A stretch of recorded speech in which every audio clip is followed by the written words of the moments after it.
दोस्तों, आज मैं आपको मेरे जीवन की सबसे बेस्ट कहानी सुनाने वाला हूँ। मैंने आज तक जितनी भी कहानियाँ सुनी हैं, उसमें सबसे बेस्ट यही कहानी है और ये कहानी इतनी खूबसूरत है कि आपको बेहद पसंद आएगी। 4 बातें जो मैंने इस कहानी से सीखी थी, आपकी कामयाबी, आपके घर में सुख शांति और आपका स्वस्थ रहना, आदमी के शरीर को आपके जीवन में लगने वाले दुखों का निवारण ये कहानी है। इस कहानी में पूरी दुनिया का ज्ञान और पूरी दुनिया की परेशानियों का समाधान इन 4 बातों में पिरोया गया है। मैं आपसे रिक्वेस्ट करता हूँ कि आप इस कहानी को पूरा जरूर सुनना ताकि और लोगों तक भी ये कहानी जरूर पहुँच सके। तो चलिए दोस्तों, शुरू करते हैं। बहुत पुरानी बात है, एक नगर का सेठ बहुत ही ज़्यादा धनवान था। उस सेठ ने अपने जीवन में बहुत बड़े बड़े मुकाम हासिल किए। वो जिस भी नगर में व्यापार करने जाता, उसको वहाँ पर कामयाबी मिल जाती। वो कभी भी हारा नहीं। उसका व्यापार जोरों शोरों से चल रहा था। उसने अपने पिताजी से वो 4 बातें सीख रखी थी और उन 4 बातों का अनुसरण करते हुए उसने अपनी पूरी जिंदगी काटी और वो अब काफ़ी बूढ़ा भी हो चला था। सेठ को पता था कि अब मैं बहुत बूढ़ा हूँ और मेरी मृत्यु कभी भी हो सकती है और मेरा बेटा इतना ज्ञानी नहीं है। मेरा बेटा मेरे जैसा व्यापार नहीं चला पाएगा। इसीलिए एक बार वो अपने बेटे को अपने पास बुलाता है और कहता है कि मैंने अपने पिताजी से 4 बातें सीखी। उन 4 बातों का मैंने पूरी जिंदगी अनुसरण किया और नतीजा तुम्हारे सामने है। आज मैं इस नगर का सबसे बड़ा सेठ हूँ और मैं चाहता तो आसपास के इलाकों में भी अपना व्यापार बढ़ा सकता था, लेकिन मैं इतने में खुश हूँ और मैं चाहता हूँ कि तुम इतने में ना रहो, तुम और ज़्यादा आगे बढ़ो। लेकिन उस सेठ को पता था कि उसका बेटा बहुत भोला है। उसके बेटे को इतना दुनियादारी के बारे में पता नहीं है। इसीलिए उसने अपने बेटे को अपने पास में बैठाकर वो 4 बातें बताई कि बेटा, आज मैं तुम्हें जिंदगी की सबसे बेस्ट 4 बातें बता रहा हूँ। इन 4 बातों का अपने जिंदगी में अनुसरण करते रहना। इन 4 बातों को अपने जीवन में उतार देना तो तुम कभी नहीं हारोगे, ना कभी परेशान रहोगे, ना कोई दुख आएगा, ना तुम्हारे घर में कोई कलेश आएगा, ना तुम्हारे साथ कोई झगड़ा करेगा और ना ही व्यापार में हानि होगी। इन 4 बातों को याद रखना। उसके बाद वो सेठ कहता है कि सबसे पहली बात कि जब भी अपने काम पर जाओ तो छांव में जाना और छांव में ही वापस आ जाना। कभी भी धूप में काम पर मत जाना, छांव में जाना और छांव में वापस आना। दूसरी बात, अपने घर के चारों तरफ चमड़े की बाड़ कराना। तीसरी बात, हमेशा मीठा करके खाना। और चौथी बात, अपनी पत्नी को बांध कर पीटना। अब उस सेठ के बेटे ने उन 4 बातों को सुना और उन्हीं 4 बातों पर चलने लगा। जैसे उसने सुनी थी वैसे ही सेठ को पता था कि जरूर ये 4 बातों का अनुसरण करेगा और इन 4 बातों का मतलब भी समझेगा। उसके थोड़े ही दिन बाद उस सेठ की मृत्यु हो जाती है। अब वो सेठ का बेटा अपने पिताजी की कही हुई उन 4 बातों को एक कागज पर लिखता है और उन 4 बातों पर ही चलना शुरू कर देता है। सबसे पहली बात जो उसके पिताजी ने उसे बताई थी कि बेटा, छांव में ही जाना और छांव में ही वापस आना। उसने जो अपनी दुकान थी वहां से लेकर अपने घर तक टेंट लगवा दिया, क्योंकि पैसा तो बहुत था। टेंट लगवा दिया ताकि मुझे धूप में काम पर नहीं जाना है, क्योंकि मेरे पिताजी ने धूप में काम पर जाने को मना किया है। इसीलिए उसने टेंट ही लगवा दिया कि धूप आए ही ना। दूसरी बात जो उसके पिताजी ने बोली थी कि अपने घर के चारों तरफ चमड़े की बाड़ कराना, तो उसने चारों तरफ चमड़े की बाउंड्री ही करा ली। अब आसपास के लोग बोलने लगे कि भाई, बदबू आ रही है, ये तूने क्या कर दिया यहाँ पर? भला कोई अपने घर में चमड़े की बाड़ कराता है? चमड़ा तो बहुत बदबू देता है। लेकिन उसके पास बहुत पैसा था, इसलिए कोई भी आदमी उसका विरोध नहीं कर पाया, क्योंकि उस बेटे को अपने पिताजी की कही हुई बातों पर ही चलना था।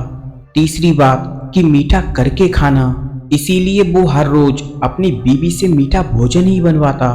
हलवा, लड्डू, खीर और बहुत सारी मिठाइयाँ, यही सब खाते रहता।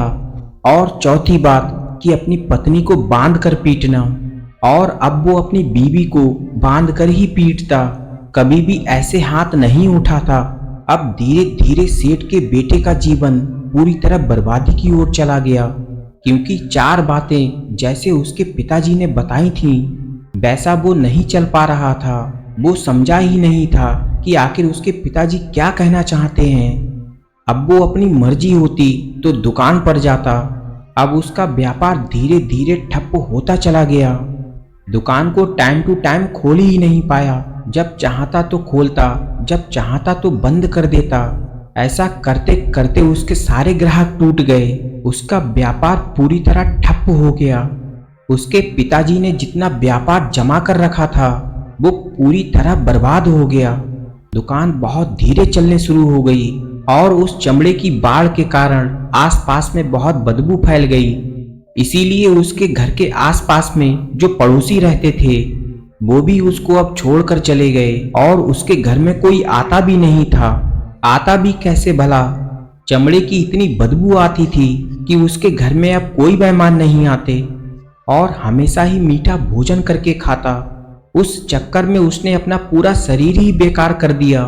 शरीर में बहुत ज्यादा वजन बढ़ गया, क्योंकि मीठा भोजन तो शरीर के लिए जहर की तरह होता है। उसकी तरफ बीमारियां आने लग गईं। हर रोज वो दवाइयों पर चलना शुरू हो गया, डॉक्टरों की टीम अपने पास रखने लगा। उसके चलते उसका पैसा भी बर्बाद होने लग गया। दवाइयां खाने की वजह से उसको और ज्यादा बीमारियां लगना शुरू हो गईं। और चौथी बात के अनुसार वो अपनी पत्नी को बांध कर पीटता। उसके चक्कर में उसकी पत्नी एक बार उसे छोड़कर अपने मायके चली गई।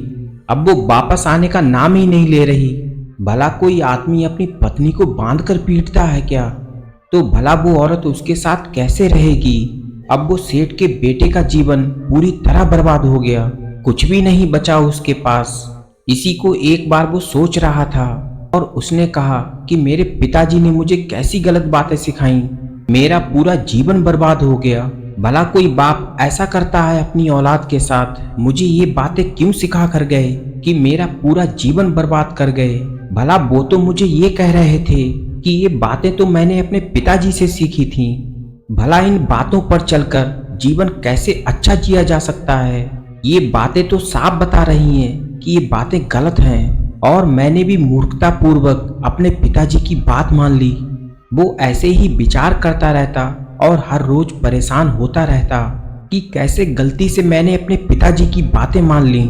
ऐसा ही सोचते हुए एक बार वो एक साधु महाराज के पास जाता है और कहता है, साधु बाबा, अब बस आपका सहारा है, आप मुझे बचा लीजिए, क्योंकि मेरी पूरी जिंदगी बर्बाद हो गई, और उसका कारण है मेरे पिताजी। मेरे पिताजी ने जो कहा वो मैंने किया, और मैं एक अच्छा बेटा बनकर रहा और अपने पिताजी की हर बात मानता, और वो चले गए। उनके बाद उन्होंने मुझे 4 बातें बताई, और मैंने पूरी जिंदगी में इनका अनुसरण करता रहा, लेकिन आज मैं पूरी तरह बर्बाद हो गया। मेरे पिताजी ने मेरे साथ ऐसा क्यों किया? ऐसा कहते हुए वो सेठ का बेटा रोने लग गया। तभी वो साधु बाबा कहते हैं, आप रोइए मत, आप मुझे ये बताइए कि आपके पिताजी ने ऐसी कौन सी बातें बताई। इसके बाद वो सेठ का बेटा एक पर्ची निकालकर उन साधु बाबा को देता है और कहता है, साधु बाबा, इसी में ये 4 बातें लिखी हैं। साधु जैसे ही पढ़ता है जोर जोर से हंसने लग जाता है और कहता है कि तुम कितने बड़े मूर्ख हो। तेरे पिताजी ने तो दुनिया का सारा ज्ञान तुझे दिया है, लेकिन तू ठीक से समझा ही नहीं। तू तो इन 4 बातों का मतलब तो समझा ही नहीं। तुम्हारे पिताजी तो तेरी परीक्षा ले रहे थे कि तू समझ जाएगा, इसलिए तुझे बताकर गए। यदि वो चाहते तो तुम्हें इसका मतलब भी बता सकते थे, लेकिन यदि तुम्हें इसका मतलब ही बताकर चले जाते तो तुम अपने जीवन में क्या करते? तुम्हें भी तो कुछ ज्ञान अर्जित करना चाहिए था, तुम्हें भी तो इन बातों को समझना चाहिए था, और यदि नहीं समझा तो बर्बाद होने से पहले ही किसी साधु के पास जाकर इसका मतलब समझ लेता। इन 4 बातों का मतलब वो नहीं है जो तुम समझ रहे हो। उसके बाद वो सेठ का बेटा कहता है कि साधु बाबा, आप क्या कहना चाहते हैं? बातें तो साफ साफ दिख रही हैं, जो लिखा है वही मैंने किया। उसके बाद वो साधु बाबा कहते हैं कि मेरी बात ध्यान से सुनो। अब मैं तुम्हें बताता हूँ इन चारों बातों का मतलब। अभी भी वक्त है। यदि तुम मुझसे इन चारों बातों का मतलब समझकर इनका अपने जीवन में अनुसरण करोगे तो तुम अपनी शोहरत को वापस हासिल कर सकते हो। तुम अपने जीवन को सुखमय बना सकते हो। उसके बाद वो साधु बाबा कहते हैं कि तुम्हारे पिताजी की पहली बात का जो मतलब है छांव में जाना और छांव में वापस आना, इसका मतलब ये है कि जब भी तुम काम पर जाओ कि सूर्य उदय से पहले चले जाना। उनका मतलब ये था कि सूर्य ना निकले उससे पहले चले जाना, और जब सूरज डूब जाता है उसके बाद अपनी दुकान से वापस आना, ताकि तुम पूरे दिन दुकान पर काम कर सको। छांव में जाने और छांव में आने का यही मतलब होता है, लेकिन तुमने तो अपने घर से दुकान तक टेंट लगवाया ताकि तुम छांव में जा सको। ये तो बर्बादी का ही कारण था। उनका कहने का मतलब यही था कि तुम सुबह जल्दी उठकर काम पर जाओ और शाम को वापस आओ, ताकि तुम पूरे दिन दुकान में रहो, अपना व्यापार बढ़ाओ, और जब तुम दुकान में रहोगे तो दुकान का ही काम करोगे। इसीलिए तुम्हारे पिताजी ने ये बात कही। तभी वो सेठ के बेटे को ये बात समझ आती है और वो वहीं पर फूट फूट कर रोने लगता है और कहता है कि साधु बाबा, मैं कितना बड़ा मूर्ख हूँ। मेरे पिताजी तो 4 हीरे मुझे देकर गए थे, लेकिन मैं उनको पत्थर समझ बैठा। उसके बाद वो सेठ का बेटा कहता है कि साधु बाबा, दूसरी बात का क्या मतलब है? चमड़े की बाढ़ करवाना, मैंने तो यही करवाई, आप मुझे इसका मतलब बताइए। उसके बाद वो साधु बाबा कहते हैं, चमड़े की बाढ़ कराने का मतलब है तुम्हारे घर में कुत्ता या बिल्ली पालना। जब तुम अपने घर में कुत्ता पालोगे तो वो चोरों से तुम्हारी रक्षा करेगा, तुम्हारी धन दौलत बची रहे ताकि तुम्हारी धन दौलत तक कोई ना पहुंचे। चमड़े की बाढ़ कराने का मतलब ये नहीं कि तुम सच में चमड़े की बाढ़ करा दो। तुमने इसका गलत मतलब निकाला, इसलिए तुम बर्बादी की ओर चले गए। अब ना तो तुम्हारे घर में कोई आता है और ना ही तुम्हारे पड़ोसी बचे। इसके बाद वो सेठ का बेटा कहता है, तो फिर मुझे तीसरी बात का मतलब बताइए। मीठा करके खाना, मतलब मैं तो रोज मीठा करके ही खाता हूँ, तो फिर मैं बीमारियों से कैसे घिर गया? उसके बाद वो साधु बाबा कहते हैं, मीठा करके खाने का मतलब है हमेशा भूख तेज लगने पर ही भोजन करना। जब तुम भूख तेज लगने पर भोजन करोगे तो खाने का सम्मान कर पाओगे, क्योंकि भूख कभी भी भोजन नहीं मांगती, उसको तो जैसा मिलता है वो खा लेता है। जब इंसान को भूख लगती है तो उसको बहुत सारे पकवान नहीं चाहिए। यदि उसको ठंडी रोटी भी मिलेगी तो उसको बहुत ही मीठा करके खाएगा और उसको बहुत अच्छा लगेगा। यही तुम्हारे पिताजी कहकर गए थे, ताकि तुम हमेशा स्वस्थ रह सको और अच्छा खाना खा सको। और भूख तेज लगने पर जब आदमी भोजन करता है तो वो भोजन इंसान को नुकसान नहीं पहुंचाता बल्कि फायदा पहुंचाता है। तुम जो भोजन कर रहे हो, जो मीठा करके खा रहे हो, हमेशा वो भोजन कर रहे हो जो तुम्हें मौत की तरफ लेकर जा रही है। इसी तुम्हारे शरीर से पता चलता है कि तुम कितना खाते हो और क्या खाते हो, क्योंकि जब हम बिना भूख के भोजन करते हैं तो वो हमें फायदा नहीं पहुंचाता बल्कि नुकसान ही पहुंचाता है। और जब शरीर को भोजन की जरूरत होती है तब हम भोजन करते हैं, तो उसी से हमारा शरीर मजबूत बनता है और उसी से हम निरोगी भी रहते हैं और कभी भी बीमारियां हमारे पास नहीं आती। यही तुम्हारी तीसरी गलती थी। उसके बाद वो साधु महाराज कहते हैं कि तुमने चौथी गलती भी की होगी, कि तुमने अपनी बीवी को बांध कर पीटा होगा। उसके बाद वो सेठ का बेटा फूट फूट कर रोने लगता है, कहता है, साधु बाबा, मेरा तो घर परिवार ही बर्बाद हो गया। अब आप ही मुझे बताइए मैं क्या करूं? आखिर क्या मतलब है इस बात का? आखिर मेरे पिताजी क्या कहना चाहते थे?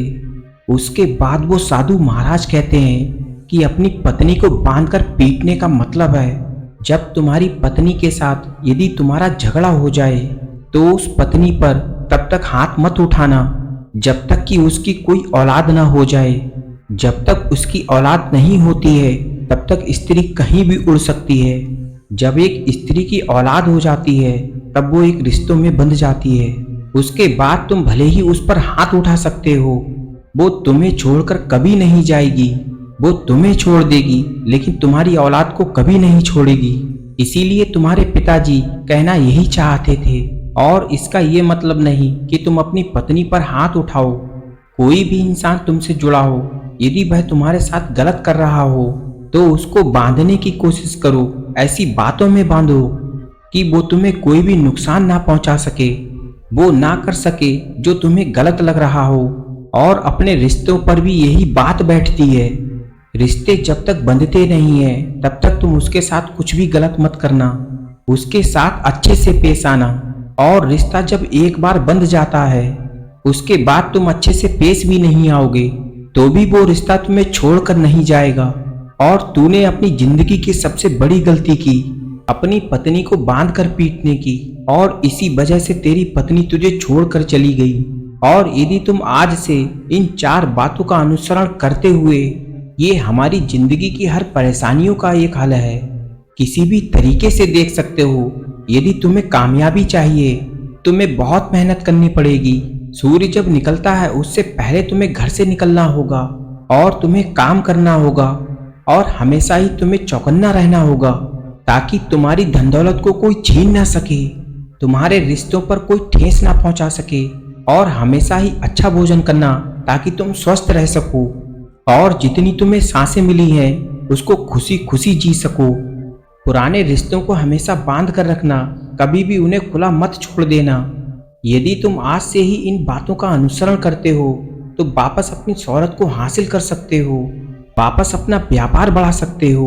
उसके बाद वो सेठ का बेटा उन साधु महाराज को प्रणाम करके अपने घर की ओर लौट जाता है और सबसे पहले वो अपनी पत्नी को लेकर आता है और उन बातों का सही मतलब अपनी पत्नी को समझाता है, और उसके बाद उन्हीं बातों का अनुसरण करते हुए अपनी जिंदगी को जारी रखता है। दोस्तों, ये 4 बातें हमारी हर परेशानी का समाधान है। आप हर तरीके से इन बातों को ले सकते हो। इन 4 बातों में कामयाबी भी मिलती है। इन 4 बातों में रिश्तों को कैसे बांधना है वो भी मिलता है। हमारा स्वास्थ्य भी जुड़ा हुआ है और हमारी रक्षा भी जुड़ी हुई है। ये 4 चीजें ही इंसान को चाहिए और कुछ भी नहीं चाहिए।